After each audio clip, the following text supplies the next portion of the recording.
Hello दोस्तों। आज हम बात करेंगे एसएससी सीजीएल 2026 के बारे में। जो भी स्टूडेंट्स एसएससी सीजीएल की तैयारी करना चाहते हैं 2026 के लिए, तो बहुत अच्छी बात है। किसी भी एग्ज़ाम की तैयारी शुरू करने से पहले हमें उस एग्ज़ाम का पैटर्न पता होना चाहिए। तो आज हम बात करेंगे एसएससी सीजीएल के पैटर्न के बारे में। एसएससी सीजीएल का पैटर्न में 2 टीयर होते हैं, टीयर फर्स्ट और टीयर सेकंड। तो हम बारी बारी से टीयर को क्लियर करेंगे। टीयर फर्स्ट में 4 सब्जेक्ट आते हैं, जनरल इंटेलिजेंस एंड रीजनिंग। इसके 25 क्वेश्चन आते हैं, नंबर ऑफ क्वेश्चंस 25।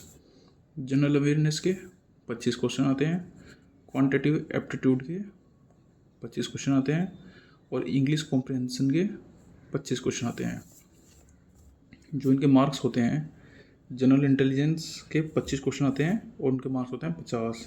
इसी तरह जनरल अवेयरनेस के 25 क्वेश्चन आते हैं और उसके मार्क्स होते हैं 50। इसी तरह क्वांटिटेटिव एप्टीट्यूड के 50 मार्क्स और इंग्लिश कॉम्प्रिहेंसिव के 50 मार्क्स। जो हमारा टीयर फर्स्ट होता है ये एक क्वालिफाइंग नेचर का होता है। इसके नंबर फाइनल मेरिट में नहीं जुड़ते हैं, लेकिन इसमें नेगेटिव मार्किंग भी होती है। जो नेगेटिव मार्किंग होती है वो होती है 0.50 की, यानी कि अगर आप एक क्वेश्चन गलत करते हैं तो आपका 0.50 मार्क्स कटेगा। तो टीयर फर्स्ट में 4 सब्जेक्ट आते हैं, 25 क्वेश्चन आते हैं सबके, और टोटल क्वेश्चन हो गए 100 और टोटल मार्क्स हो गए 200। ये होता है हमारा सीजीएल टीयर फर्स्ट। और टाइम की बात करें तो टाइम होता है 60 मिनट्स।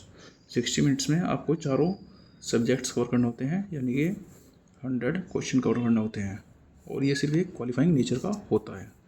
अब इसके बाद बात करें तो टीयर 2। टीयर 2 में 2 पेपर होते हैं, पेपर फर्स्ट और पेपर सेकंड। जो पेपर फर्स्ट होता है ये सभी के लिए कंपलसरी होता है, कंपलसरी फॉर ऑल पोस्ट्स। लेकिन जो पेपर 2 होता है वो सिर्फ उन्हीं स्टूडेंट्स का होता है जो जीएसओ के लिए अप्लाई करते हैं। उनका एक अलग से पेपर होता है स्टैटिक्स का, वो होता है हमारा पेपर 2। पहले हम बात करेंगे पेपर फर्स्ट के बारे में। पेपर फर्स्ट में 3 सेक्शन होते हैं, सेक्शन 1, सेक्शन 2 और सेक्शन 3।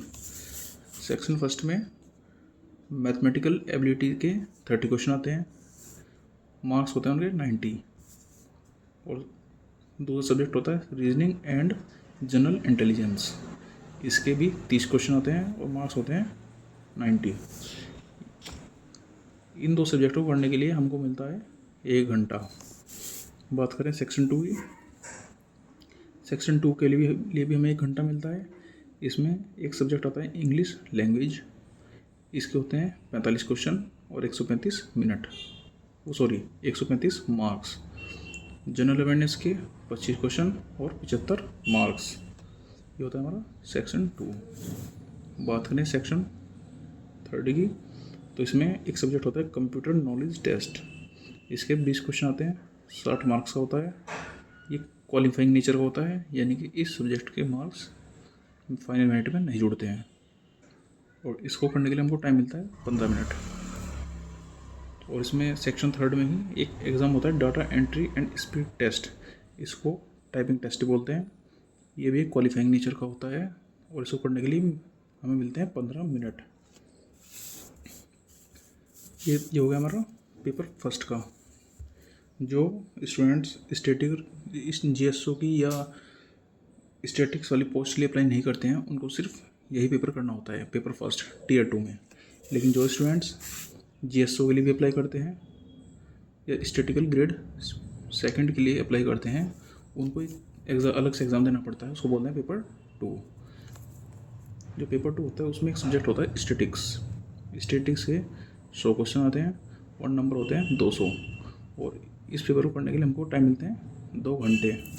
इसमें नेगेटिव होती है 0.50 मार्क्स की, यानी कि एक क्वेश्चन गलत होने पर आपका 0.50 मार्क्स कटेगा। अब बात करें टोटल मेरिट की, तो जो पेपर फर्स्ट के लिए अप्लाई करते हैं, यानी कि compulsory for all post, statics वाली पोस्ट को छोड़कर उनकी जो फाइनल मेरिट बनेगी वो 90 नंबर का हो गया मैथमेटिकल एबिलिटी, 90 नंबर का हो गया reasoning and general intelligence, 135 number का हो गया इंग्लिश लैंग्वेज और 75 नंबर का हो गया जनरल अवेयरनेस। तो इनकी मेरिट बनती है 390 नंबर में से। और जो स्टूडेंट स्टैटिक्स वाली पोस्ट अप्लाई करते हैं उनकी मेरिट बनती है 590 में से। 90 की मैथमेटिक एबिलिटी, 90 का रीजनिंग एंड जनरल इंटेलिजेंस, 135 का इंग्लिश लैंग्वेज, 75 का जनरल अवेयरनेस और 200 का स्टैटिक्स। तो उनकी फाइनल मेरिट बनेगी 590। टीयर फर्स्ट हमारा क्वालिफाइंग होता है, उसके नंबर फाइनल मेरिट में नहीं जुड़ते हैं। आशा करता हूँ कि आपको एसएससी सीजीएल का पैटर्न अच्छी तरह क्लियर हो गया होगा। अगर किसी स्टूडेंट्स का कोई डाउट है तो वो कमेंट करके पूछ सकता है। Thank you.